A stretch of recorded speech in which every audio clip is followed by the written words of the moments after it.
आसन सिद्धि करने को 100 वर्ष लगे तार नियम अच्छे कहनी मो शास्त्र लेखा कथा मन बड़ा कथा कहनी गोटे नियम आपको सिद्धि करने को 100 वर्ष समय लगे सिद्धि कलापर साधना कलापर सिद्धि कर साधना कर सिद्धि लाभ कर सिद्धि लाभ कर 100 वर्ष लगे कलिजुग परमाणु के भगवान कहते 100 वर्ष गोटे जदि गोटे नियम को सिद्धि करा 100 वर्ष लगे 8टी नियम को सिद्धि करा 800 वर्ष दरकार 800 वर्ष आम पाइबा ना ये सिद्धि लाभ कर आत्मा मुक्ति दवा कि सत्य जुगे संभव थी किपरि ना सत्य जुगे परमायु थी 1,00,000 वर्ष मनुष्यकर परमायु 1,00,000 वर्ष थी तेणुक सत्य जुगे 1,000 वर्ष तपस्या करते समझ जाने मनुष्य मैंने 1,000 वर्ष तपस्या करके आत्मा को मुक्ति देवाई चेष्टा करते कहीं ना परमायु थी 1,00,000 वर्ष तेटिया जुगे जो आसला तेटिया जुगे गोटे पाद धर्म कटिला 1,00,000 गोटे शून्य कटिगला 1,00,000 गोटे शून्य कटि के 5टा शून्य गोटे शून्य कटि के कहले के 10,000 वर्ष तेटिया जुग परमायु के 10,000 वर्ष मनुष्य परमायु थी 10,000 वर्ष तापर जो आसला तेटिया जुग द्वापर जुग जो आसला गोटे आउ गोटे धर्म कटिला आउ गोटे पाद धर्म कटिला गोटे शून्य पुणी कटिगला 10,000 वर्ष आउ गोटे शून्य कटिला कहले 1,000 वर्ष द्वापर जुग लोक परमायु थी 1,000 वर्ष पुणी कलिजुग जो आसला आ गोटे पाद धर्म कटा गोटे पाद धर्म रहा किसी धर्म संसार अच्छी बोलिए संसार से परमायु के 100 वर्ष गोटे शून्य आउ कटिगला कलिजुग सत्य जुगे 1,00,000 वर्ष तेटिया जुगे 10,000 वर्ष द्वापर जुगे 1,000 वर्ष कलिजुगे 100 वर्ष परमायु आज 100 वर्ष कि जाऊना 60 70 10 20 और 25 लोक चली जाती आज चोट हो जाए बचुँच कहीं आम जो वातावरण संसार वातावरण खाद्यपेय जो जीवन चली जाए कर्म ठीक करूना सड़क पथर चलुना जदि सड़क पथर चलवा खाद्यपेय को जगिवा नीति नियम जावा पूर्ण परमायु प्राप्त करवा पूर्ण कौन कहीं ना कलिजुगे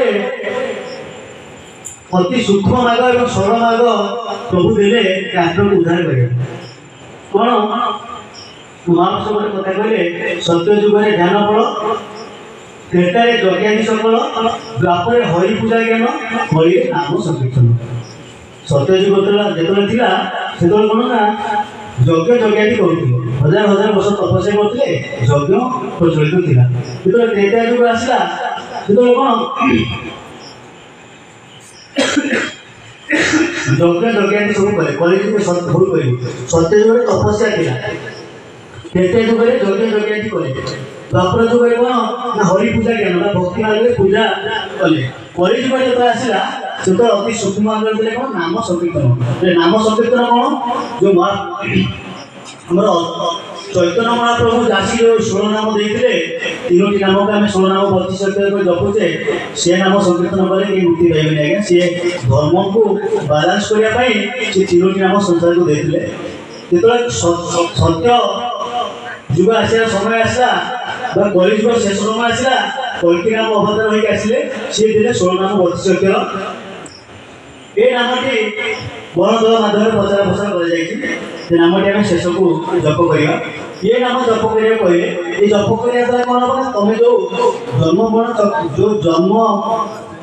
बारंबार पूर्व जो पाप आम कर आम संचित होती आम शरीर देह पापटा केमी संचित होती जाने कि हम तो देखुनी ना कि पाप आम शरीर संचित होती पाप कौटी ना कौटी आम कणे अच्छे आम शरीर भीतर कौटी ना कौटी गोटे कणे अच्छे आम जानी स्थान आम जाने पाप कौटी अच्छे स्थान जानी से स्थान टी जाना महापुरुष कहते पापटी को डॉक्टर आजिकल जुगे डॉक्टर तो बहुत डेभलप करें कौन ये जुग ये कौन एसआई जुग आसले एसआई माने माने कौन सिंथेटिक इंटेलिजेंस ना कौन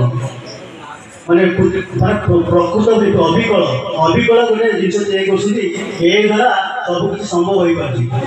जो संभव हो पार्टी मनुष्य शरीर कौटी अच्छी से भगवान कौटी अच्छे देखे दौना डॉक्टर मैंने भाई जो पाप आम शरीर संचित हो देखे दौना भाई जो मनटी आमको काटिक डॉक्टर मैंने ऑपरेशन करके हार्ट यहाँ फुटफुल यहाँ फुसफुस यहाँ सब प्रकार खोलिक कहीदे